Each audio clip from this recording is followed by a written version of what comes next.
Welcome to our channel turning PSC. അപ്പം നമ്മൾ ഇന്ന് പഠിക്കാനായിട്ട് പോകുന്നത് 9ാം ക്ലാസ്സിലെ സോഷ്യൽ സയൻസിലെ ഒരു ചാപ്റ്ററാണ് തിരഞ്ഞെടുപ്പും ജനാധിപത്യവും. ഇമ്പോർട്ടൻ്റ് ആയ ഒരു ചാപ്റ്ററാണിത്, തിരഞ്ഞെടുപ്പും ജനാധിപത്യവും എന്ന് പറയുന്നത്. ഓക്കെ, നമുക്ക് സ്റ്റാർട്ട് ചെയ്യാം. ആദ്യം തന്നെ ഇൻട്രൊഡക്ഷൻ ആയിട്ടൊരു പത്രക്കട്ടിങ് കൊടുത്തിട്ടുണ്ട്, നമുക്ക് നോക്കാം. ആദ്യ വോട്ടർ നേഗി ഇന്നും വീണ്ടും ബൂത്തിലേക്ക്. കിന്നാർ, ഹിമാചൽ പ്രദേശ്. നമുക്കത് മൊത്തം ഒന്നും വായിക്കണ്ട, നമുക്കത് ജസ്റ്റ് ഒന്ന് മനസ്സിലാക്കിയാൽ മതി. ഹിമാചൽ പ്രദേശിലെ കിന്നാറിലെ കൽപ്പ പോളിംഗ് ബൂത്ത് ഒരു VIP വോട്ടറെ കാത്തിരിക്കുകയാണ്. ശ്യാം ശരൺ നേഗി എന്ന 97-കാരന്. അപ്പം അദ്ദേഹത്തിന് 97 വയസ്സായിരുന്നു അല്ലേ. അദ്ദേഹത്തെ വോട്ട് ചെയ്യാനായിട്ട് എല്ലാവരും അവിടെ കാത്തിരിക്കുകയാണ്. ശ്യാം ശരൺ നേഗി എന്ന 97-കാരന് 1951 ഒക്ടോബർ 25-ന് അദ്ദേഹം രേഖപ്പെടുത്തിയ വോട്ടാണ് സ്വതന്ത്ര ഇന്ത്യയിലെ ആദ്യത്തെ വോട്ട്. അപ്പം നമുക്ക് ഏറ്റവും ഇമ്പോർട്ടൻ്റ് ആയ ഫസ്റ്റ് പോയിന്റ് എന്ന് പറയുന്നത് 1951 നമ്മൾ കഴിഞ്ഞ ക്ലാസ് പഠിച്ചിരുന്നല്ലേ, ഫസ്റ്റ് തെരഞ്ഞെടുപ്പ് നടന്ന വർഷമാണ് 51-52 എന്ന് പറയുന്നത് സ്വാതന്ത്ര്യാനന്തര ഇന്ത്യയിൽ. അപ്പോൾ എന്താണ്, 1951 ഒക്ടോബർ 25-നാണ് അദ്ദേഹം രേഖപ്പെടുത്തിയ വോട്ടാണ് ഫസ്റ്റ് സ്വതന്ത്ര ഇന്ത്യയിലെ ആദ്യത്തെ വോട്ട് എന്ന് പറയുന്നത്. സ്വതന്ത്ര ഇന്ത്യയിൽ ആദ്യത്തെ തെരഞ്ഞെടുപ്പ് നടന്നത് 52-ലാണ്. പക്ഷേ സമുദ്രനിരപ്പിൽ നിന്ന് 2759 മീറ്റർ ഉയരത്തിൽ എപ്പോഴും മഞ്ഞ് വീഴുന്നു കൊണ്ടിരിക്കുന്ന കിന്നാറിൽ 6 മാസം മുൻപ് തിരഞ്ഞെടുപ്പ് നടത്താൻ സർക്കാർ തീരുമാനിച്ചു. അങ്ങനെയാണ് നേഗി ആദ്യ വോട്ട് രേഖപ്പെടുത്തിയതെന്നും അത് ചരിത്രത്തിൽ ഇടം പിടിക്കുന്നത്. സ്വാതന്ത്ര്യം കിട്ടിയതിന്റെ ആവേശമായിരുന്നു അന്നെല്ലാം ഞങ്ങൾക്ക്. അദ്ദേഹം പറഞ്ഞൊരു കോട്ടാണ് ഇനി പറയുന്നത്. സ്വാതന്ത്ര്യം കിട്ടിയതിന്റെ ആവേശമായിരുന്നു അന്നെല്ലാം ഞങ്ങൾക്ക്, അതിരില്ലാത്ത ആനന്ദവും അഭിമാനവുമായിരുന്നു വോട്ട് ചെയ്തിറങ്ങുമ്പോൾ. ഇതാണ് അദ്ദേഹം പറഞ്ഞ വാക്ക്. സ്വാതന്ത്ര്യം കിട്ടിയതിന്റെ ആവേശമായിരുന്നു അന്നെല്ലാം ഞങ്ങൾക്ക്, അതിരില്ലാത്ത ആനന്ദവും അഭിമാനവുമായിരുന്നു വോട്ട് ചെയ്തിറങ്ങിയപ്പോൾ. ശ്യാം ശരൺ നേഗി പറയുന്നു. അതിനുശേഷം 27 തെരഞ്ഞെടുപ്പുകളിൽ വോട്ട് ചെയ്ത അദ്ദേഹം ഇത്തവണയും സമ്മതിദാനാവകാശം പാഴാക്കില്ലെന്ന ദൃഢനിശ്ചയത്തിലാണ്. 2014 ലോക്സഭാ തെരഞ്ഞെടുപ്പിലെ പ്രചാരണ അംബാസഡറായി നേഗി മാറി. യുവതലമുറയോട് അദ്ദേഹത്തിന് പറയാനുള്ളത് ഇതാണ്: വോട്ട് ചെയ്യാതിരിക്കരുത്, രാജ്യത്തോട് നമുക്ക് നിർവഹിക്കാനുള്ള കർത്തവ്യമാണ്. അപ്പൊ 2 കോട്ടുണ്ട് അദ്ദേഹം പറഞ്ഞു വെച്ചത്. സ്വാതന്ത്ര്യം കിട്ടിയതിന് ആവേശമായിരുന്നു അന്നെല്ലാം ഞങ്ങൾക്ക്, അതിരില്ലാത്ത ആനന്ദവും അഭിമാനവുമായിരുന്നു വോട്ട് ചെയ്തിറങ്ങിയപ്പോൾ. അതാണ് അദ്ദേഹം ആദ്യമായിട്ട് വോട്ട് ചെയ്തിറങ്ങിയപ്പോൾ പറഞ്ഞത്. അതിനുശേഷം പിന്നെ പറഞ്ഞ രണ്ടാമത്തെ കാര്യം എന്ന് പറയുന്നത് വോട്ട് ചെയ്യാതിരിക്കരുത്, രാജ്യത്തോട് നമുക്ക് നിർവഹിക്കാനുള്ള കർത്തവ്യമാണിത് എന്ന് പറഞ്ഞ വ്യക്തിയും ആര് തന്നെയാണ്? നേഗിയാണ്. ഇന്ത്യയിലെ ആദ്യത്തെ വോട്ടറായ ശ്യാം ശരൺ നേഗി വോട്ടർമാർക്ക് നൽകുന്ന സന്ദേശമാണ് നമ്മളിപ്പോൾ പറഞ്ഞത് അല്ലേ. തിരഞ്ഞെടുപ്പിൽ വോട്ടവകാശം വിനിയോഗിക്കേണ്ടതിന്റെ പ്രാധാന്യത്തെപ്പറ്റി നേഗിയുടെ വാക്കുകളിൽ നിന്ന് വ്യക്തമായി. ജനാധിപത്യ രാജ്യങ്ങളിൽ കൃത്യമായ ഇടവേളകളിൽ തിരഞ്ഞെടുപ്പ് നടക്കാറുണ്ട്. ജനാധിപത്യ വ്യവസ്ഥയിൽ ജനപ്രതിനിധികളെ തിരഞ്ഞെടുക്കാനുള്ള സംവിധാനമാണ് എന്തെന്ന് പറയുന്നത്? തിരഞ്ഞെടുപ്പ് എന്ന് പറയുന്നത്. ജനാധിപത്യ വ്യവസ്ഥയിൽ ജനപ്രതിനിധികളെ തിരഞ്ഞെടുക്കാനുള്ള സംവിധാനമാണ് തിരഞ്ഞെടുപ്പ്. തിരഞ്ഞെടുപ്പുകളില്ലാതെ ജനാധിപത്യ വ്യവസ്ഥ നിലനിൽക്കുകയില്ല. തിരഞ്ഞെടുപ്പുകളില്ലാതെ ജനാധിപത്യ വ്യവസ്ഥ എന്താണ്? നിലനിൽക്കുകയില്ല. ഓക്കെ, ജനാധിപത്യത്തിൽ തിരഞ്ഞെടുപ്പിനുള്ള പ്രാധാന്യം നമുക്ക് പരിശോധിക്കാം.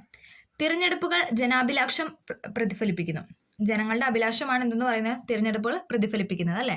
അവരവർക്ക് ഇഷ്ടമുള്ള വോട്ടർമാരെ വോട്ട് ചെയ്ത് ഇതാക്കുന്നു. ഓക്കെ, ജനങ്ങൾക്ക് ഇഷ്ടപ്പെട്ട ഭരണാധികാരികളെ തിരഞ്ഞെടുക്കാൻ സാധിക്കുന്നു. അതായത് അവരവർക്ക് ഇഷ്ടമുള്ള ആളെ തിരഞ്ഞെടുക്കാനുള്ള ഒരു റൈറ്റ് അതിലുണ്ടല്ലേ. ജനങ്ങൾക്ക് ഇഷ്ടപ്പെട്ട ഭരണാധികാരികളെ തിരഞ്ഞെടുക്കാൻ സാധിക്കുന്നു. ജനങ്ങൾക്ക് ജനാധിപത്യ പ്രക്രിയയിൽ പങ്കെടുക്കുന്നതിനും പ്രതികരിക്കുന്നതിനും സാധിക്കുന്നു. ജനങ്ങൾക്ക് ജനാധിപത്യ പ്രക്രിയയിൽ പങ്കെടുക്കാനും അതേപോലെ തന്നെ അവർക്ക് പ്രതികരിക്കാനും സാധിക്കുന്നുണ്ട്. ഭരണാധികാരികൾ ജനാഭിലാഷം അറിഞ്ഞ് പ്രവർത്തിക്കുന്നത് തിരഞ്ഞെടുപ്പിന് കാരണമാകുന്നു. ഭരണാധികാരികൾ ജനാഭിലാഷം അറിഞ്ഞ് പ്രവർത്തിക്കുന്ന എന്താണ്? തിരഞ്ഞെടുപ്പിന് കാരണമാകുന്നു. ഓക്കെ, ജനാധിപത്യത്തിൽ തിരഞ്ഞെടുപ്പുകൾക്കുള്ള പ്രാധാന്യം മനസ്സിലാക്കി. ലോകത്ത് ഭൂരിഭാഗം രാജ്യങ്ങളും സ്വീകരിച്ചിരിക്കുന്നത് ജനാധിപത്യ ഭരണക്രമമാണ്. ലോകത്ത് ഭൂരിഭാഗം രാജ്യങ്ങളും സ്വീകരിച്ചിരിക്കുന്ന എന്താണ്? ജനാധിപത്യ ഭരണക്രമമാണ്.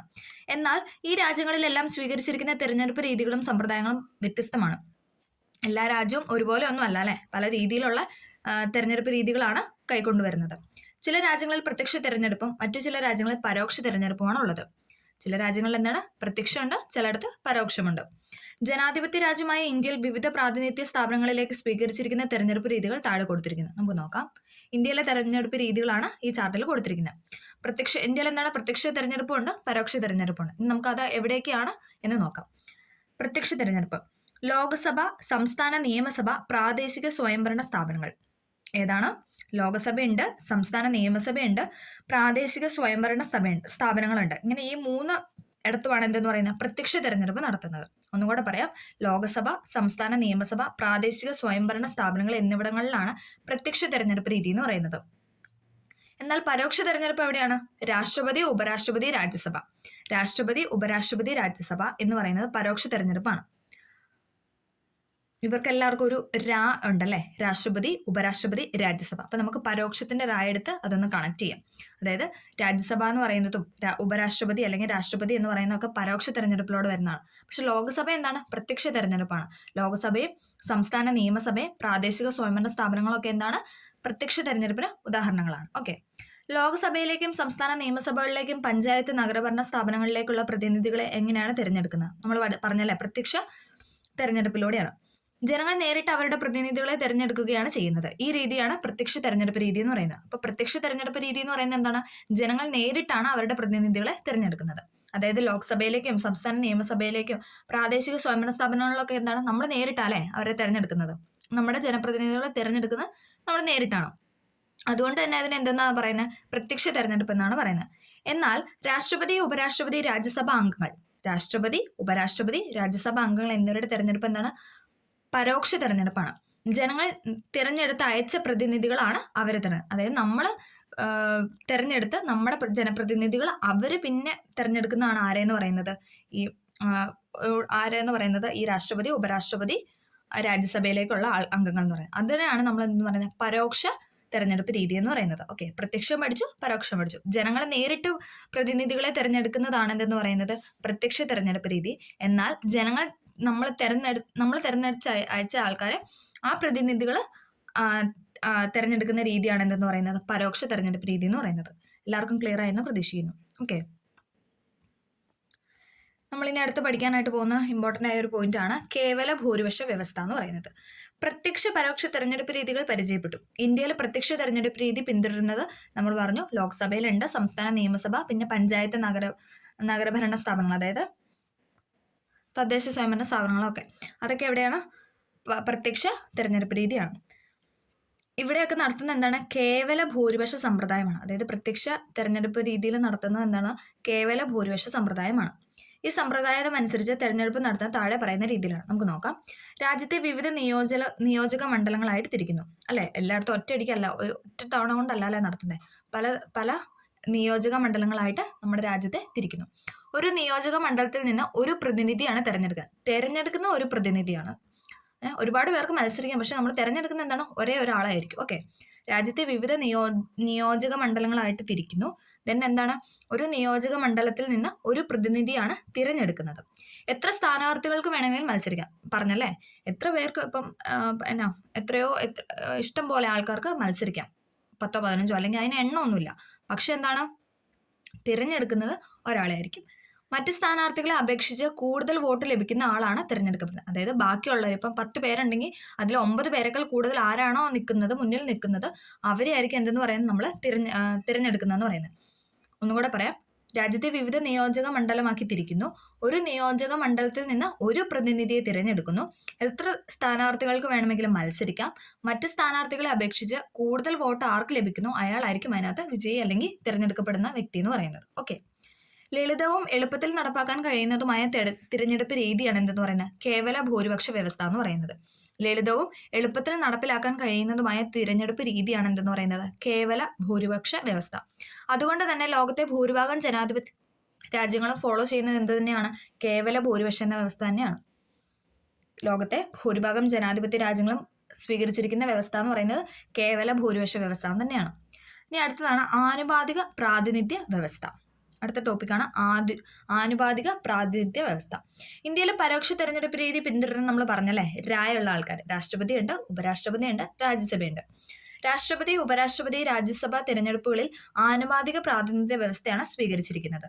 സംസ്ഥാനങ്ങളിൽ നിന്ന് രാജ്യസഭയിലേക്കുള്ള അംഗങ്ങളെ തിരഞ്ഞെടുക്കുന്നത് അതാത് സംസ്ഥാന നിയമസഭകളിലെ MLA-മാരാണ്. സംസ്ഥാനങ്ങളിൽ നിന്ന് രാജ്യസഭയിലേക്കുള്ള അംഗങ്ങളെ തിരഞ്ഞെടുക്കുന്നത് ഏതാണ്? അതാത് സ്റ്റേറ്റിലുള്ള നിയമസഭകളിലെ MLA-മാരാണ്, member of legislative assembly. Okay, സംസ്ഥാന നിയമനിർമ്മാണ സഭയിൽ ഓരോ രാഷ്ട്രീയ പാർട്ടിക്കുമുള്ള അംഗബലത്തിന് ആനുപാതികമായി അവർക്ക് രാജ്യസഭാ പ്രതിനിധികളെ തിരഞ്ഞെടുക്കാനായിട്ട് സാധിക്കും.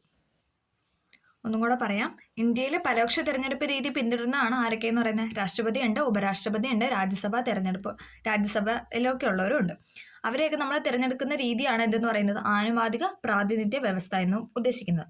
സംസ്ഥാനങ്ങളിൽ നിന്ന് രാജ്യസഭയിലേക്കുള്ള അംഗങ്ങളെ തിരഞ്ഞെടുക്കുന്നത് അതാത് സ്റ്റേറ്റിലെ എന്താണ്? നിയമസഭയിലെ MLA-മാരാണ്. ഓക്കെ, സംസ്ഥാന നിയമനിർമ്മാണ സഭയിൽ ഓരോ രാഷ്ട്രീയ പാർട്ടിക്കുമുള്ള അംഗബലത്തിന് ആനുപാതികമായി അവർക്ക് രാജ്യസഭാ പ്രതിനിധികളെ തിരഞ്ഞെടുക്കാനായിട്ട് സാധിക്കും. ഓക്കെ, ഇനി നിയോജക മണ്ഡലങ്ങൾ. കേരളത്തിലെ ലോക്സഭാ മണ്ഡലങ്ങളുടെയും കാസർഗോഡ് ജില്ലയിൽപ്പെട്ട മഞ്ചേശ്വരം നിയമസഭാ മണ്ഡലത്തിനെയും ഭൂപടമാണ് നൽകിയിരിക്കുന്നത്. ഇത് നോക്കിക്കേ, കേരളം മൊത്തത്തിൽ നൽകിയിട്ടുണ്ട്. ഇനി കാസർഗോഡ് ജില്ലയിലെ മഞ്ചേശ്വരം എന്ന നിയമസഭാ മണ്ഡലവും നൽകിയിട്ടുണ്ട്. നമ്മുടെ സംസ്ഥാനത്ത് നിന്ന് ലോകസഭയിലേക്ക് തിരഞ്ഞെടുക്കപ്പെടുന്ന എംപിമാരെയും നിയമസഭയിലേക്ക് തിരഞ്ഞെടുക്കപ്പെടുന്ന MLA-മാരെയും ഒരേ മണ്ഡലത്തെയാണ് പ്രതിനിധീകരിക്കുന്നത്. നമുക്ക് നോക്കാം. വ്യത്യസ്ത മണ്ഡലങ്ങളായാണ് അവർ പ്രതിനിധീകരിക്കുന്നത്. അതായത് ഒരേ മണ്ഡലത്തിലോട്ടൊന്നും അല്ല പോകുന്നത്, വ്യത്യസ്ത മണ്ഡലങ്ങളെയാണ് അവർ പ്രതിനിധീകരിക്കുന്നത്. ജനപ്രതിനിധികളെ തിരഞ്ഞെടുക്കുന്നതിന് ഓരോ സ്റ്റേറ്റിനെയും കേന്ദ്രഭരണ പ്രദേശങ്ങളെ ചെറിയ ഭൂപ്രദേശ മേഖലയെ തിരിച്ചിരിക്കും. നമ്മൾ പറഞ്ഞല്ലേ, രാജ്യത്തെ ഒറ്റയടിക്കല്ല അല്ലെ, പല ഇതായിട്ട് തിരിക്കും. ഈ ഭൂപ്രദേശ മേഖലകളാണ് നിയോജക മണ്ഡലങ്ങൾ എന്ന് പറയുന്നത്. എല്ലാ നിയോജക മണ്ഡലത്തിലെയും ഏകദേശം തുല്യ ജനസംഖ്യയാണ് ഉണ്ടാവുക. അതായത് ഏകദേശം ജനസംഖ്യ അല്ല, പോപ്പുലേഷൻ എന്ന് പറയുന്നത് ഏകദേശം ഒരേ അളവ് തന്നെയായിരിക്കും, അല്ലെങ്കിൽ പല രീതിയിൽ വരുമല്ലോ അല്ലേ. ഓക്കെ, എല്ലാ നിയോജക മണ്ഡലത്തിലും ഏകദേശം തുല്യ ജനസംഖ്യയാണ് ഉണ്ടാവുക. ലോക്സഭാ തിരഞ്ഞെടുപ്പിന് വേണ്ടി നമ്മുടെ രാജ്യത്തെ ജനസംഖ്യാനുപാതത്തിൽ 543 നിയോജക മണ്ഡലങ്ങളാക്കി തിരിച്ചിരിക്കുന്നു. നമ്മൾ കഴിഞ്ഞ ക്ലാസ്സിൽ പഠിച്ചായിരുന്നല്ലേ, ലോക്സഭയിലേക്ക് എത്ര പേരെ തിരഞ്ഞെടുക്കുന്നത്? 543 പേരെ അല്ലേ, നമ്മൾ കഴിഞ്ഞ ദിവസം പഠിച്ചതാണ്. അപ്പോൾ ആ വീഡിയോ അല്ലെങ്കിൽ ആ ക്ലാസ് ആരെങ്കിലും കണ്ടിട്ടില്ല എങ്കിൽ അത് കയറി കാണുക കേട്ടോ. ഓക്കെ, ഒരു നിയോജക മണ്ഡലത്തിൽ നിന്ന് ഒരു പ്രതിനിധിയാണ് തിരഞ്ഞെടുക്കുന്നത്. നമ്മൾ പറഞ്ഞല്ലേ, ഒരിടത്തുനിന്ന് ഒരാളെ തിരഞ്ഞെടുക്കുള്ളൂ. ഒരുപാട് പേർക്ക് മത്സരിക്കാം, പക്ഷെ തിരഞ്ഞെടുക്കുന്നത് എപ്പോഴും ഒരാളെ ആയിരിക്കും. അതുപോലെ ഓരോ സംസ്ഥാനത്തും ജനസംഖ്യാനുപാതത്തിൽ നിയമസഭാ മണ്ഡലങ്ങളും ഉണ്ട്. കേരള സംസ്ഥാനത്ത് ഇപ്പോൾ എത്ര ലോക്സഭാ മണ്ഡലം ഉണ്ട്? 20 അല്ലേ. കേരള സംസ്ഥാനത്ത് ഇപ്പോൾ 20 ലോക്സഭാ മണ്ഡലമുണ്ട്. നിയമസഭാ മണ്ഡലങ്ങൾ എത്രയാണ്? 140 നിയമസഭാ മണ്ഡലങ്ങളാണ് കേരളത്തിലുള്ളത്. അതേസമയം 20 ലോക്സഭാ മണ്ഡലങ്ങളും. ഓക്കെ, അത് ഇമ്പോർട്ടൻ്റ് ആണ്. 20 ലോക്സഭാ മണ്ഡലങ്ങളും 140 നിയമസഭാ മണ്ഡലങ്ങളും. ഓക്കെ, അടുത്താണ് സംവരണ മണ്ഡലങ്ങൾ. ലോക്സഭാ നിയമസഭാ തിരഞ്ഞെടുപ്പിൽ കേവല ഭൂരിപക്ഷ വ്യവസ്ഥ പിന്തുടരുന്നതിനാൽ പ്രബല വിഭാഗക്കാർ എല്ലാ മണ്ഡലങ്ങളിലും വിജയിക്കാൻ സാധ്യതയുണ്ട്. എന്നാൽ സമൂഹത്തിലെ ദുർബലരുടെയും അടിച്ചമർത്തപ്പെട്ട വിഭാഗക്കാരുടെയും പ്രാതിനിധ്യം ലോക്സഭയിലും സംസ്ഥാന നിയമസഭകളിലും ഉറപ്പുവരുത്തണം. ലോക്സഭയിലും സംസ്ഥാന നിയമസഭകളിലും ഇത്തരം വിഭാഗക്കാരുടെ പ്രാതിനിധ്യം ഉറപ്പുവരുത്തുന്നതിന് വേണ്ടി എന്താണുള്ളത്? നമുക്കറിയാം അല്ലെ, ഭരണഘടനാ നിർമ്മാതാക്കൾ സംവരണ മണ്ഡലം എന്ന ആശയം നടപ്പിലാക്കിയിട്ടുണ്ട്. സംവരണ മണ്ഡലം. ഓക്കെ, ഇതുപ്രകാരം ഇന്ത്യയിലെ പട്ടികജാതിക്കാർക്കും പട്ടികവർഗക്കാർക്കും ലോക്സഭയിലും സംസ്ഥാന നിയമസഭകളിലും തദ്ദേശ സ്വയംഭരണ സ്ഥാപനങ്ങളിലേക്കും ജനസംഖ്യാനുപാതികമായി സീറ്റുകൾ സംവരണം ചെയ്തിട്ടുണ്ട്. ഇമ്പോർട്ടൻ്റ് ആണ്. അതായത് ഒന്നും കൂടെ പറയാം, ലോക്സഭയിലും സംസ്ഥാന നിയമസഭകളിലും ഇത്തരം വിഭാഗക്കാർ, അതായത് പട്ടികജാതി പട്ടികവർഗത്തിൽപ്പെട്ടവരുടെ പ്രാതിനിധ്യം ഉറപ്പുവരുത്തുന്നതിന് വേണ്ടിയിട്ട് എന്താണ് ചെയ്തത്? ഭരണഘടനാ നിർമ്മാതാക്കൾ, അതായത് അന്നേ അവരെന്താണ് സംവരണ മണ്ഡലങ്ങൾ എന്ന തത്വം നടപ്പിലാക്കിയിട്ടുണ്ടായിരുന്നു. അതുപ്രകാരം ഇന്ത്യയിലെ പട്ടികജാതിക്കാർക്കും പട്ടികവർഗക്കാർക്കും ലോക്സഭയിലും സംസ്ഥാന നിയമസഭകളിലും തദ്ദേശ സ്വയംഭരണ സ്ഥാപനങ്ങളിലേക്കും എന്താണ് ജനസംഖ്യാനുപാതികമായി സീറ്റുകൾ സംവരണം ചെയ്തിട്ടുണ്ട്. സംവരണം ചെയ്ത മണ്ഡലങ്ങളിൽ ആ സമുദായത്തിൽപ്പെട്ടവർക്ക് മാത്രമേ മത്സരിക്കാൻ സാധിക്കൂ. ഇപ്പൊ പട്ടികജാതിക്കാർക്ക് വേണ്ടിയിട്ട് സംവരണം ചെയ്താണെങ്കിൽ അവിടെ പട്ടികജാതിക്കാർക്ക് മാത്രമേ മത്സരിക്കാനായിട്ട് സാധിക്കൂ. പട്ടികവർഗമാണെങ്കിൽ എന്താണ്, അവിടെ പട്ടികവർഗത്തിലുള്ള വിഭാഗത്തിലുള്ളവർക്ക് മാത്രമേ അവിടെ മത്സരിക്കാനായിട്ട് സാധിക്കൂ. എന്നാൽ എല്ലാ വിഭാഗം ജനങ്ങൾക്കും വോട്ട് ചെയ്യാൻ അവകാശമുണ്ട് എന്നും പറഞ്ഞിട്ട് പട്ടികജാതിക്കാർക്ക് മാത്രമല്ല അവിടെ വോട്ടിംഗ് ഉള്ളത്. അവിടെ എല്ലാ ജാതിയിൽ എല്ലാ മതത്തിൽപ്പെട്ടവർക്കും വോട്ട് ചെയ്യാം. പക്ഷെ അവിടെ മത്സരിക്കുന്നത് എപ്പോഴും എന്തായിരിക്കും? അതായത് സംവരണം ചെയ്ത മണ്ഡലം. ഇപ്പൊ പട്ടികജാതിക്കാർക്കാണെങ്കിൽ പട്ടികജാതിക്കാരാണ് അവിടെ മത്സരിക്കുന്നത്, പട്ടികവർഗമാണെങ്കിൽ അവിടെ മത്സരിക്കുന്ന പട്ടികവർഗക്കാരായിരിക്കും. പക്ഷെ അവിടെ എല്ലാവർക്കും വോട്ട് ചെയ്യാനുള്ള റൈറ്റ് ഉണ്ട്. ഓക്കെ, ലോക്സഭയിൽ 84 സീറ്റുകൾ പട്ടികജാതിക്കാർക്കും 47 സീറ്റുകൾ പട്ടികവർഗക്കാർക്കും ഇപ്പോൾ സംവരണം ചെയ്തിട്ടുണ്ട്. അത് പഠിക്കണം. ലോക്സഭയിലേക്ക് 84 സീറ്റാണ് പട്ടികജാതിക്കാർക്ക് സംവരണം ചെയ്തിട്ടുള്ളത്. മൊത്തമാണ് 47 സീറ്റ് എന്താണ് പട്ടികവർഗക്കാർക്കും. സ്വതന്ത്രവും നീതിപൂർവവുമായ തിരഞ്ഞെടുപ്പ്. അടുത്ത ടോപ്പിക്കാണ് സ്വതന്ത്രവും നീതിപൂർവവുമായ തിരഞ്ഞെടുപ്പ്. സ്വതന്ത്രവും നീതിപൂർവവുമായ തിരഞ്ഞെടുപ്പ് സംവിധാനം തിരഞ്ഞെടുപ്പുകളെ സുതാര്യവും നിഷ്പക്ഷവുമാക്കാൻ അനിവാര്യമാണ്. ഈ ലക്ഷ്യം മുൻനിർത്തി ഇന്ത്യൻ ഭരണഘടനയിൽ ഉൾക്കൊള്ളിച്ചിട്ടുള്ള വ്യവസ്ഥകളാണ് സാർവത്രിക പ്രായപൂർത്തി വോട്ടവകാശം, തിരഞ്ഞെടുപ്പിൽ മത്സരിക്കാനുള്ള അവകാശം, സ്വതന്ത്ര തിരഞ്ഞെടുപ്പ് കമ്മീഷൻ മുതലായവ. സ്വതന്ത്രവും നീതിപൂർവവുമായ തിരഞ്ഞെടുപ്പ് സംവിധാനം തിരഞ്ഞെടുപ്പുകളെ സുതാര്യവും നിഷ്പക്ഷവുമാക്കാൻ അനിവാര്യമാണ്. ഈ ലക്ഷ്യം മുൻനിർത്തി ഇന്ത്യൻ ഭരണഘടനയിൽ ഉൾക്കൊള്ളിച്ചിട്ടുള്ള വ്യവസ്ഥയാണ് സ്വതന്ത്രവും നീതിപൂർവമായ തെരഞ്ഞെടുപ്പ് സംവിധാനം തെരഞ്ഞെടുപ്പുകളെ സുതാര്യവും നിഷ്പക്ഷവുമാക്കാൻ അനിവാര്യമാണ്. ഈ ലക്ഷ്യം മുൻനിർത്തി ഇന്ത്യൻ ഭരണഘടനയിൽ ഉൾക്കൊള്ളിച്ചിട്ടുള്ള വ്യവസ്ഥയാണെന്ന് പറയുന്നത് സാർവത്രിക പ്രായപൂർത്തി വോട്ടവകാശം, തിരഞ്ഞെടുപ്പിൽ മത്സരിക്കാനുള്ള അവകാശം, സ്വതന്ത്ര തെരഞ്ഞെടുപ്പ് കമ്മീഷൻ മുതലായവ. അടുത്തതാണ് സാർവത്രിക പ്രായപൂർത്തി വോട്ടവകാശം. 1950 ജനുവരി 26 ഭരണഘടന നിലവിൽ വന്നത് മുതൽ സാർവത്രിക പ്രായപൂർത്തി വോട്ടവകാശം നിലവിൽ വന്നു. അപ്പോൾ സാർവത്രിക പ്രായപൂർത്തി വോട്ടവകാശം എന്നാണ് നിലവിൽ വന്നതെന്ന് ചോദിച്ചാൽ 1950 ജനുവരി 26 ഭരണഘടന ആർട്ടിക്കിൾ 326 എന്ന് പറയുന്ന സാർവത്രിക പ്രായപൂർത്തി വോട്ടവകാശത്തെ പരാമർശിക്കുന്നു. അപ്പം 326 നമുക്ക് ഇങ്ങനെ കണക്ട് ചെയ്യാം. 3x2 6 അങ്ങനെ വെച്ചിട്ട് കണക്ട് ചെയ്ത് ഭരണഘടന ആർട്ടിക്കിൾ 326 സാർവത്രിക പ്രായപൂർത്തി വോട്ടവകാശത്തെ പരാമർശിക്കുന്നു. 3x2 6 326. 1989 വരെ വോട്ടവകാശത്തിനുള്ള പ്രായം 21 വയസ്സായിരുന്നു. അപ്പം 1989 വരെ എന്തായിരുന്നു? 21 വയസ്സായിരുന്നു വോട്ട് ചെയ്യാനുള്ള പ്രായം എന്ന് പറയുന്നത്. 1989 61 ഭേദഗതി പ്രകാരം വോട്ടിംഗ് പ്രായം എന്തായി? 21 വയസ്സിൽ നിന്ന് 18 ആക്കി കുറച്ചു. 1989 61 ഭേദഗതി ഇമ്പോർട്ടൻ്റ് ആണ്, വെരി വെരി വെരി ഇമ്പോർട്ടൻ്റ്. എന്താണ്? 21 വയസ്സിൽ നിന്ന് 18 വയസ്സായിട്ട് കുറച്ചു. 89 വരെ 21 വയസ്സായിരുന്നു വോട്ട് ചെയ്യാനുള്ള പ്രായം എന്ന് പറയുന്നത്. 89 61 ഭേദഗതി പ്രകാരം 21 വയസ്സിൽ നിന്ന് 18 ആയിട്ട് കുറച്ചു. ഓക്കെ. രാജ്യത്തെ വോട്ടർമാർ വോട്ടവകാശം വിനിയോഗിക്കാൻ കാത്തു നിൽക്കുകയാണ്. വോട്ട് ചെയ്ത പ്രതിനിധികളെ തിരഞ്ഞെടുക്കുന്നതിനാണ് അവകാശമാണ് വോട്ടവകാശം എന്ന് പറയുന്നത്. പ്രതിനിധികളെ തിരഞ്ഞെടുക്കുന്നവർ സമ്മതിദായകർ അഥവാ എലക്ടേഴ്സ് എന്ന പേരിലാണ് അറിയപ്പെടുന്നത്. ജനാധിപത്യ ഭരണക്രമത്തിൽ പൗരന്റെ പങ്കാളിത്തം ഉറപ്പുവരുത്തുന്നതിനുള്ള ഏറ്റവും നല്ല മാർഗമാണ് വോട്ടവകാശം എന്ന് പറയുന്നത്. ഇന്ന് ഇന്ത്യയിൽ വോട്ടവകാശം സാർവത്രികമാണ്. ജാതി, മത, വർഗ, ഭാഷ, ലിംഗ, പ്രദേശ വ്യത്യാസങ്ങളില്ലാതെ പ്രായപൂർത്തിയായ എല്ലാവർക്കും തെരഞ്ഞെടുപ്പിൽ വോട്ട് ചെയ്യാനുള്ള അവകാശമാണ് സാർവത്രിക പ്രായപൂർത്തി വോട്ടവകാശം എന്ന് പറയുന്നത്. ജാതി, മത, വർഗ, ഭാഷ, ലിംഗം, പ്രദേശ വ്യത്യാസങ്ങളില്ലാതെ പ്രായപൂർത്തിയായ എല്ലാവർക്കും തെരഞ്ഞെടുപ്പിൽ വോട്ട് ചെയ്യാനുള്ള അവകാശമാണ് സാർവത്രിക പ്രായപൂർത്തി വോട്ടവകാശം. 18 വയസ്സായ എല്ലാവർക്കും ഇന്ത്യയിൽ വോട്ടവകാശത്തിന് അർഹതയുണ്ട്. എങ്ങനെയാണ് ഒരാളെ സമ്മതിദായക രജിസ്റ്ററിൽ ഉൾപ്പെടുത്തുവാൻ കഴിയുക? നിർദ്ദിഷ്ട ഫോറം 6 അപേക്ഷ നൽകണം. ജനുവരി 1 18 വയസ്സ് പൂർത്തിയാകണം. സമ്മതിദാന പ്രദേശത്ത് 6 മാസ കാലയളവിൽ താമസക്കാരനാവണം. നിർദ്ദിഷ്ട ഫോറം 6 അപേക്ഷ നൽകണം. ജനുവരി 1 18 വയസ്സ് തികഞ്ഞിരിക്കണം. സമ്മതിദാന പ്രദേശത്ത് 6 മാസ കാലയളവിൽ താമസക്കാരനായിരിക്കണം. ഓക്കെ. മാറുന്ന വോട്ടിംഗ് രീതികൾ. ആദ്യ പൊതു തിരഞ്ഞെടുപ്പ് കാലത്തെ വോട്ടിംഗ് രീതിയിൽ ഇന്ന് പല മാറ്റങ്ങളും ഉണ്ടായിട്ടുണ്ട്. ഓരോ സ്ഥാനാർത്ഥിയുടെയും പേരും തിരഞ്ഞെടുപ്പ് ചിഹ്നവും പ്രദർശിപ്പിച്ച് പ്രത്യേക ബാലറ്റ് പെട്ടികൾ പോളിംഗ് ബൂത്തിൽ സജ്ജീകരിക്കുകയും സമ്മതിദായകർ തങ്ങൾക്ക് എഴുതാത്ത ബാലറ്റ് പേപ്പർ ഇഷ്ടമുള്ള സ്ഥാനാർത്ഥിയുടെ ബാലറ്റ് പെട്ടിയിൽ നിക്ഷേപിക്കുകയും ചെയ്യുന്ന വോട്ടിംഗ് രീതിയായിരുന്നു ആദ്യത്തെ 2 പൊതു തെരഞ്ഞെടുപ്പുകളിൽ പിന്തുടർന്നത്. സമ്മതിദായകർ ഇഷ്ടപ്പെടുന്ന സ്ഥാനാർത്ഥിക്ക് ബാലറ്റ് പേപ്പറിൽ വോട്ട് ചെയ്ത പോളിംഗ് ബൂത്തിൽ സ്ഥാപിച്ച ബാലറ്റ് പെട്ടിയിൽ നിക്ഷേപിക്കുന്ന രീതിയാണ് 2ാം പൊതു തെരഞ്ഞെടുപ്പിന് ശേഷം സ്വീകരിച്ചത്. 1990കളുടെ അവസാനത്തിൽ തെരഞ്ഞെടുപ്പ് കമ്മീഷൻ ഇലക്ട്രോണിക് വോട്ടിംഗ് മെഷീൻ അവതരിപ്പിച്ചു. ഇന്ത്യയിൽ ആദ്യമായി കേരളത്തിലാണ് ഇലക്ട്രോണിക് വോട്ടിംഗ് മെഷീൻ ഉപയോഗിച്ച് തെരഞ്ഞെടുപ്പ് നടന്നത്. പിവയ്ക്കാണ്. ഇന്ത്യയിൽ ആദ്യമായി കേരളത്തിലാണ് ഇലക്ട്രോണിക് വോട്ടിംഗ് മെഷീൻ ഉപയോഗിച്ച് തെരഞ്ഞെടുപ്പ് നടന്നത്. ഇന്ന് രാജ്യത്തെ എല്ലായിടത്തും തെരഞ്ഞെടുപ്പുകളിൽ ഇലക്ട്രോണിക് വോട്ടിംഗ് മെഷീനാണ് ഉപയോഗിക്കുന്നത്. ഓക്കെ. തിരഞ്ഞെടുപ്പിൽ മത്സരിക്കാനുള്ള അവകാശം. തിരഞ്ഞെടുപ്പിൽ മത്സരിക്കാനും ജനപ്രതിനിധിയാകാനും എല്ലാ പൗരന്മാർക്കും അവകാശമുണ്ട്. ജനപ്രാതിനിധ്യ നിയമം അനുസരിച്ച് വോട്ടർ പട്ടികയിൽ പേര് രജിസ്റ്റർ ചെയ്തിട്ടുള്ള ഏതൊരു ഇന്ത്യൻ പൗരനും മറ്റ് അയോഗ്യതകൾ കൽപ്പിച്ചിട്ടില്ല എങ്കിൽ തിരഞ്ഞെടുപ്പിൽ മത്സരിക്കാം. മത്സരിക്കുന്നതിന് കുറഞ്ഞ പ്രായപരിധി നിശ്ചയിച്ചിട്ടുണ്ട്. നമുക്ക് നോക്കാം. രാഷ്ട്രപതിയാവാൻ മത്സരിക്കേണ്ട കുറഞ്ഞ പ്രായപരിധി എന്ന് പറഞ്ഞാൽ 35. ഇമ്പോർട്ടൻ്റ് ആയൊരു ബോക്സാണിത്. രാഷ്ട്രപതിക്ക് 35, ഉപരാഷ്ട്രപതി 35, രാജ്യസഭ 30, ലോക്സഭ 25, സംസ്ഥാന നിയമസഭ 25, നഗരസഭയും പഞ്ചായത്തും 21. രാഷ്ട്രപതി, ഉപരാഷ്ട്രപതി എന്നിവരുടെ പ്രായപരിധി എന്ന് പറയുന്നത് 35.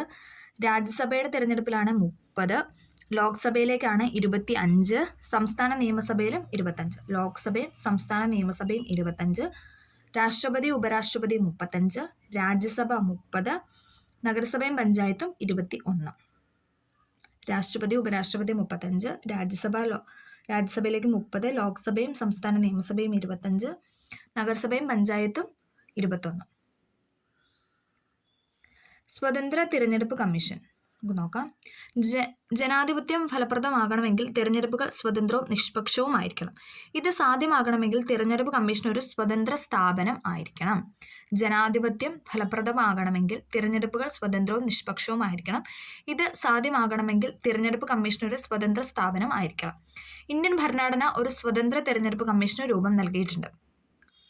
ഇന്ത്യൻ തെരഞ്ഞെടുപ്പ് കമ്മീഷൻ ഇപ്പോൾ 3 പേരടങ്ങുന്ന ഒരു സമിതിയാണ്. ഇന്ത്യൻ തെരഞ്ഞെടുപ്പ് കമ്മീഷൻ എന്നറിയപ്പെടുന്ന 3 പേരടങ്ങുന്ന ഒരു സമിതിയാണ്. ഒരു മുഖ്യ തെരഞ്ഞെടുപ്പ് കമ്മീഷണറും മറ്റ് 2 കമ്മീഷണർമാരും ആണ് ഇതിലെ അംഗങ്ങൾ എന്ന് പറയുന്നത്. ഒരു മുഖ്യ തെരഞ്ഞെടുപ്പ് കമ്മീഷനും മറ്റ് 2 അംഗങ്ങളും. ഓക്കെ, രാഷ്ട്രപതിയാണ് ഇവരെ നിയമിക്കുന്നത്. ഓക്കെ, തെരഞ്ഞെടുപ്പ് കമ്മീഷണറെയും കമ്മീഷണർമാരെയൊക്കെ നിയമിക്കുന്ന ആരാണെന്ന് ചോദിച്ചാൽ രാഷ്ട്രപതിയാണ്.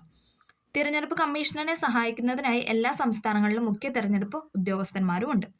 തിരഞ്ഞെടുപ്പ് നടത്താൻ വിപുലമായ ഉദ്യോഗസ്ഥ വൃന്ദം തിരഞ്ഞെടുപ്പ് കമ്മീഷനില്ല. ബ്യൂറോക്രാറ്റ്സ് ഒന്നുമില്ല. ആവശ്യമായി വരുന്ന സന്ദർഭങ്ങളിൽ കേന്ദ്ര സംസ്ഥാന ഗവൺമെന്റ് ഉദ്യോഗസ്ഥരെ തിരഞ്ഞെടുപ്പ് ജോലികൾക്ക് നിയമിക്കുന്നു. രാഷ്ട്രപതി, ഉപരാഷ്ട്രപതി, രാജ്യസഭ, ലോക്സഭ, സംസ്ഥാന നിയമസഭാ തിരഞ്ഞെടുപ്പുകൾ നടത്തുന്ന ഇന്ത്യൻ തെരഞ്ഞെടുപ്പ് കമ്മീഷനാണ്. തദ്ദേശ സ്വയംഭരണ സ്ഥാപനങ്ങൾ ഒഴികെ ബാക്കി എല്ലാ തെരഞ്ഞെടുപ്പും നടത്തുന്ന ആരാണ്? ഇന്ത്യൻ തെരഞ്ഞെടുപ്പ് കമ്മീഷനാണ്. രാഷ്ട്രപതി, ഉപരാഷ്ട്രപതി, രാജ്യസഭ, ലോക്സഭ, സംസ്ഥാന നിയമസഭ. ഓക്കെ, അടുത്തതാണ് സംസ്ഥാന തിരഞ്ഞെടുപ്പ് കമ്മീഷൻ. പഞ്ചായത്ത് നഗരഭരണ സ്ഥാപനങ്ങളിലേക്കുള്ള തെരഞ്ഞെടുപ്പിന് നേതൃത്വം വഹിക്കുന്ന സംസ്ഥാന തിരഞ്ഞെടുപ്പ് കമ്മീഷനാണ്.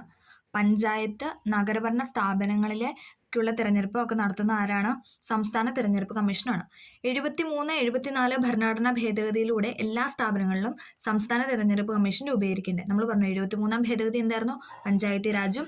74-ാം ഭേദഗതി എന്ന് പറയുന്നത് എന്തായിരുന്നു? മുനിസിപ്പാലിറ്റികളെ പറ്റിയിട്ടുള്ളതായിരുന്നു. 73, 74 ഭരണഘടനാ ഭേദഗതിയിലൂടെ എല്ലാ സംസ്ഥാനങ്ങളിലും സംസ്ഥാന തിരഞ്ഞെടുപ്പ് കമ്മീഷനാണ് രൂപീകരിക്കുന്നത്.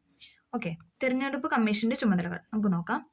തിരഞ്ഞെടുപ്പിനെ മേൽനോട്ടം വഹിക്കുന്നു. തിരഞ്ഞെടുപ്പ് കമ്മീഷന്റെ ചുമതലകളാണ് ഞാൻ പറയുന്നത്. തിരഞ്ഞെടുപ്പിന് മേൽനോട്ടം വഹിക്കുന്നു. വോട്ടർ പട്ടിക തയ്യാറാക്കുന്നു. തിരഞ്ഞെടുപ്പ് പ്രക്രിയയുടെ വിവിധ ഘട്ടങ്ങളുടെ തീയതി പ്രഖ്യാപിക്കുന്നു. ആദ്യത്തെ പോയിന്റ് എന്ന് പറഞ്ഞാൽ തിരഞ്ഞെടുപ്പിന് മേൽനോട്ടം വഹിക്കുന്നു, വോട്ടർ പട്ടിക തയ്യാറാക്കുന്നു, തിരഞ്ഞെടുപ്പ് പ്രക്രിയയുടെ വിവിധ ഘട്ടങ്ങളുടെ തീയതി പ്രഖ്യാപിക്കുന്നു, തിരഞ്ഞെടുപ്പ് ചിഹ്നങ്ങൾ അനുവദിക്കുന്നു, പെരുമാറ്റച്ചട്ടം രൂപീകരിക്കുന്നു, തിരഞ്ഞെടുപ്പ് ഉദ്യോഗസ്ഥരുടെ നിയമനവും പരിശീലനവും, വോട്ടെണ്ണൽ ഫലപ്രഖ്യാപനം, തിരഞ്ഞെടുപ്പ് കണക്കുകൾ പരിശോധിക്കുന്നു. ഒന്നും കൂടെ പറയാം. തിരഞ്ഞെടുപ്പ് കമ്മീഷന്റെ ചുമതലകളാണ് നമ്മൾ പറയുന്നത്. തിരഞ്ഞെടുപ്പിന് മേൽനോട്ടം വഹിക്കുന്നു, വോട്ടർ പട്ടിക തയ്യാറാക്കുന്നു, തിരഞ്ഞെടുപ്പ് പ്രക്രിയയുടെ വിവിധ ഘട്ടങ്ങളുടെ തീയതി പ്രഖ്യാപിക്കുന്നു, തിരഞ്ഞെടുപ്പ് ചിഹ്നങ്ങൾ അനുവദിക്കുന്ന തിരഞ്ഞെടുപ്പ് കമ്മീഷനാണ്. പെരുമാറ്റച്ചട്ടം രൂപീകരിക്കുന്നു, തിരഞ്ഞെടുപ്പ് ഉദ്യോഗസ്ഥരുടെ നിയമനവും പരിശീലനവും നടത്തുന്നു, വോട്ടെണ്ണൽ ഫലപ്രഖ്യാപനം, തിരഞ്ഞെടുപ്പ് കണക്കുകൾ പരിശോധിക്കുന്നു. ഓക്കെ, വോട്ടർ പട്ടികയിൽ പേര് ചേർക്കൽ, നീക്കം ചെയ്യൽ തുടങ്ങിയ നടപടിക്രമങ്ങൾ കൂടാതെ മനസ്സിലാക്കുന്നത് നിങ്ങളുടെ പ്രദേശത്തെ BLO ബൂത്ത് ലെവൽ ഓഫീസറെ സമീപിച്ച് വിവരം ശേഖരിച്ച് ക്ലാസ്സിൽ അവതരിപ്പിക്കും. അത് ചെറിയൊരു വർക്ക് കുട്ടികൾക്ക് കൊടുത്തിരിക്കുന്നതാണ്. അടുത്ത, ഇന്ത്യയിലെ തെരഞ്ഞെടുപ്പ് പ്രക്രിയയിലെ അനപലക്ഷണീയമായ പ്രവണതകൾ. തിരഞ്ഞെടുപ്പ് പ്രക്രിയ സ്വതന്ത്രവും നീതിപൂർവമാക്കാനായി നാം സ്വീകരിച്ച നടപടിക്രമങ്ങളെക്കുറിച്ച് നമ്മൾ പഠിച്ചു. ഒരു തിരഞ്ഞെടുപ്പ് സമ്പ്രദായത്തിനും പൂർണ്ണമായും ന്യൂനതകളിൽ നിന്ന് മുക്തമായിരിക്കാൻ സാധ്യമല്ല. എല്ലാം കറക്റ്റായിട്ട് ചെയ്യാനൊന്നും സാധ്യമല്ല അല്ലേ? ഒരു തിരഞ്ഞെടുപ്പ് സമ്പ്രദായത്തിനും പൂർണ്ണമായും ന്യൂനതകളിൽ നിന്ന് മുക്തമായിരിക്കാൻ സാധ്യമല്ല. ഇന്ത്യൻ തെരഞ്ഞെടുപ്പ് പ്രക്രിയയിലും ചില അനപലക്ഷണീയ പ്രവണതകളുണ്ട്.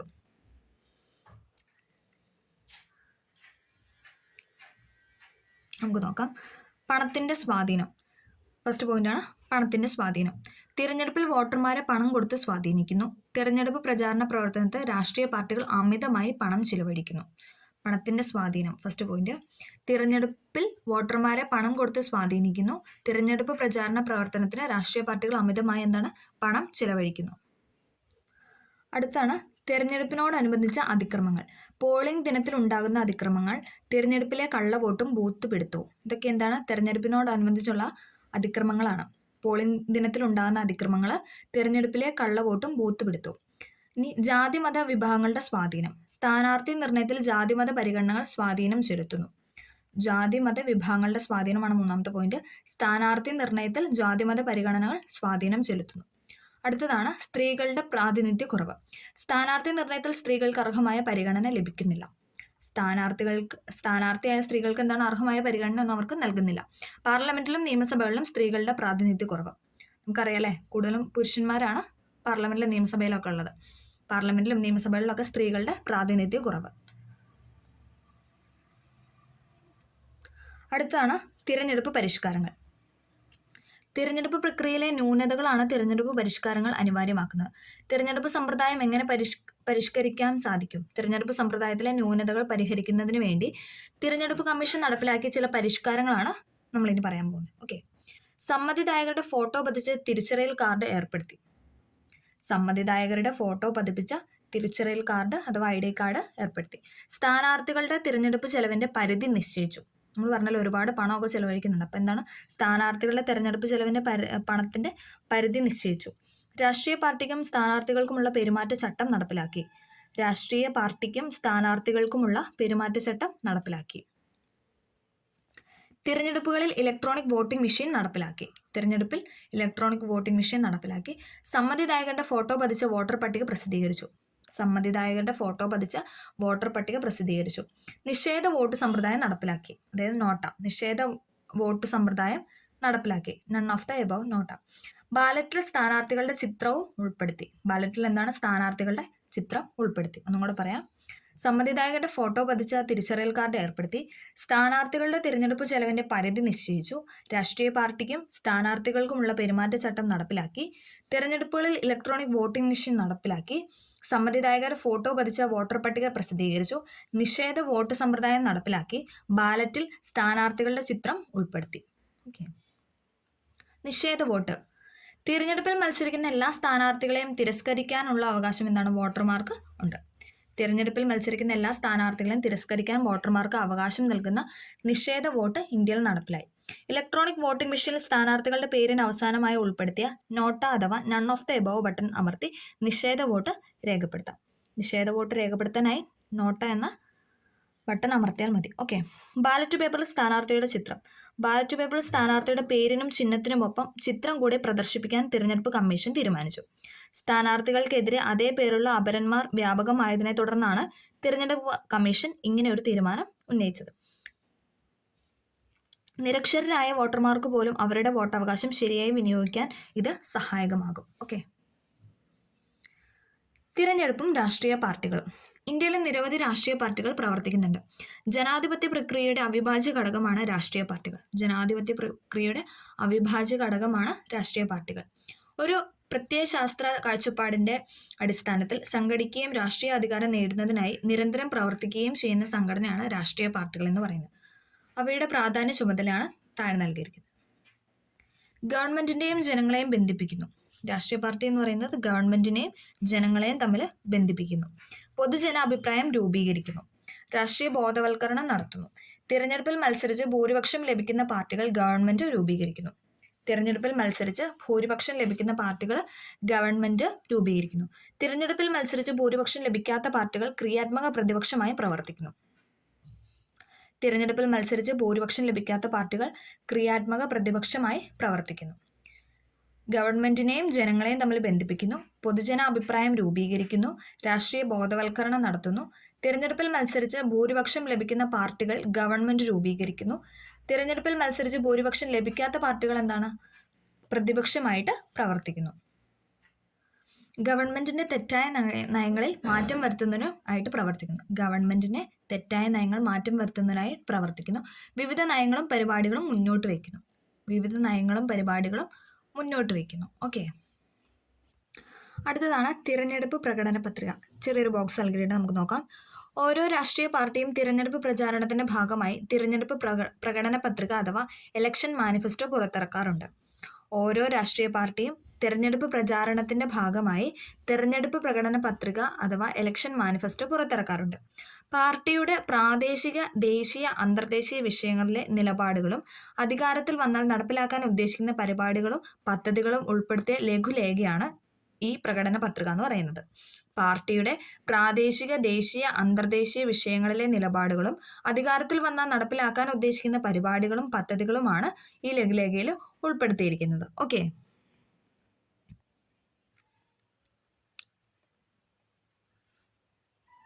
അടുത്തതാണ് ജനാധിപത്യ പ്രക്രിയയിൽ ഏതു വ്യക്തിക്കും രാഷ്ട്രീയ പാർട്ടികൾ രൂപീകരിക്കാനുള്ള സ്വാതന്ത്ര്യമുണ്ട്. ജനാധിപത്യ പ്രക്രിയയിൽ ഏതു വ്യക്തികൾക്കും എന്താണ്, രാഷ്ട്രീയ പാർട്ടി രൂപീകരിക്കാനുള്ള സ്വാതന്ത്ര്യമുണ്ട്.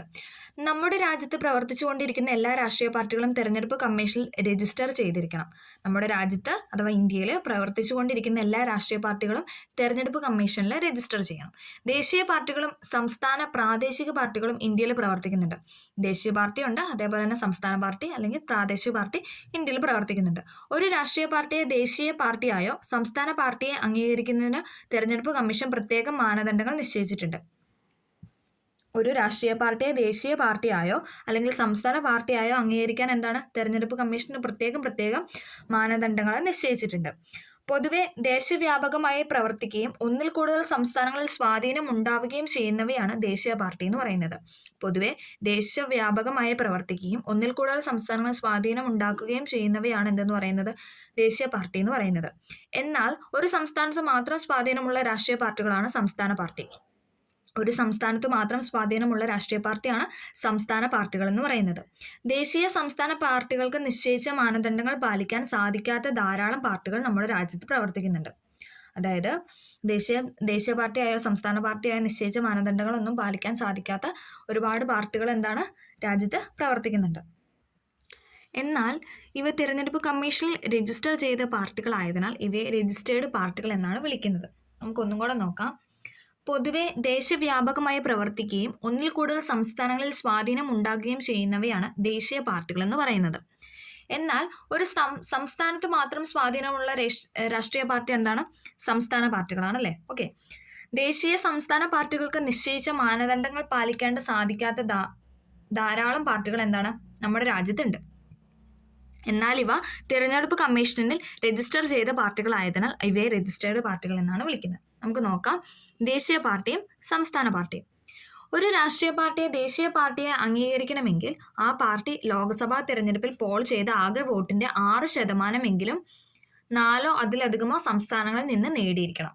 ഒന്നും കൂടെ പറയാം. ഒരു രാഷ്ട്രീയ പാർട്ടിയെ ദേശീയ പാർട്ടിയായിട്ട് അംഗീകരിക്കണമെങ്കിൽ ആ പാർട്ടി എന്താണ് ലോക്സഭാ തിരഞ്ഞെടുപ്പിൽ പോൾ ചെയ്ത ആകെ വോട്ടിന്റെ 6% 4 അതിലധികമോ സംസ്ഥാനങ്ങളിൽ നിന്ന് നേടണം. 6% എന്താണ് 4 അതിലധികമോ സ്റ്റേറ്റിൽ നിന്ന് അവർ നേടിയാൽ മാത്രമാണ് അവർക്ക് ദേശീയ പാർട്ടിയായിട്ട് അംഗീകരിക്കത്തുള്ളൂ. കൂടാതെ 1 അതിലധികമോ സംസ്ഥാനങ്ങളിൽ നിന്നായി 4 ലോക്സഭാ സീറ്റും ലഭിച്ചിരിക്കണം.